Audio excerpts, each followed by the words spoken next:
Konflikti në Kumanov, në të cilën u përfshin shtetasit e Kosovës, ka ftohur raportet mes Prishtinës dhe Shkupit Zyrtar. Analistët nga të dyja shtetet konsiderojnë se raportet ndërshtetërore nuk janë si më herët, kur të dy qeverit planifikonin të mbanin mbledhje të përbashkët. Analisti nga Maqedonia, Xhelal Neziri, thosë se në rrethanat e reja, Kosova patjetër duhet të dëshmojë kapacitete shtetërore, të cilat do të arsyetonin tërat luftë dhe përpjekje për një shtet të pavarur. Nëse Kumanova shihet si incident, atëherë fajtor janë të dyja shtetet, pra dhe Maqedonia.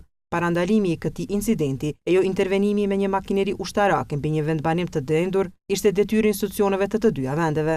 Nëse merren për të sakta raportet e AKI-s të publikuara në mediat kosovare, atëherë përgjegjësia më e madhe i bie Maqedonisë dhe qeverisë së saj si porositëse e këtyre incidenteve, ka thënë Neziri. Petrit Zogaj nga Lëvizja Fol ka deklaruar se ajo që ka ndodhur në Kumanov ka tendosur marrëdhëniet dashur të breshta Kosovë-Maqedoni.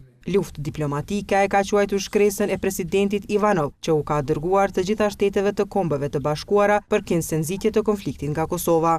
Ballkani nuk ka luksin që të ketë konflikt të brendshëm, mirë po i duhet që gjitha energjitë e tij, pra gjitha shtetet e rajonit, të orientojmë drejt atyre integrimeve që atë shumë janë të pritura në Ballkanin, që janë integrimet evropiane dhe pa diskutim dhe marrëdhëniet me NATO-n.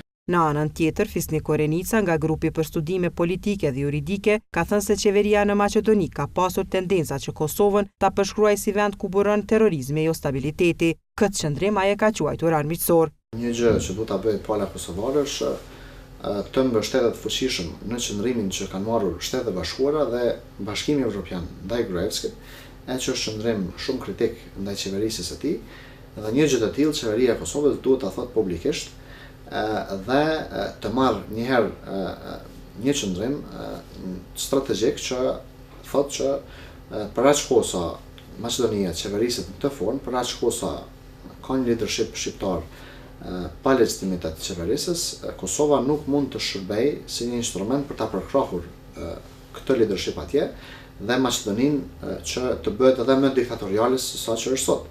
Pra, unë mendoj që Kosova nuk e ka luksin që të del jashtë linjave të qëndrimit të partnerëve tanë kryesor ndërkombëtar. Kurse në forumin për ekonomi të Vjenës të mbajtur në Tiranë, kryeministri i Kosovës Isa Mustafa ka thënë se qeveria që ai udhëheq po punon në lidhjet me Maqedoninë. Kryeministri ka thënë se pret përgjigje nga ana maqedonase, po ashtu dhe për ndërtimin e kurudhës që lidh Maqedoninë me Serbinë. Ndryshe, në përleshjen e armatosur në lagjin e trimave në Kumanov me 9 dhe 10 maj, janë vrarë 10 persona nga grupi armatosur dhe 8 polic, kurse në polici po mbahen 30 persona. Mësohet se gjithsej janë 68 objekte që kanë pësuar dëme, prej të cilave 28 shtëpi janë vlerësuar si të shkatruara plotësisht.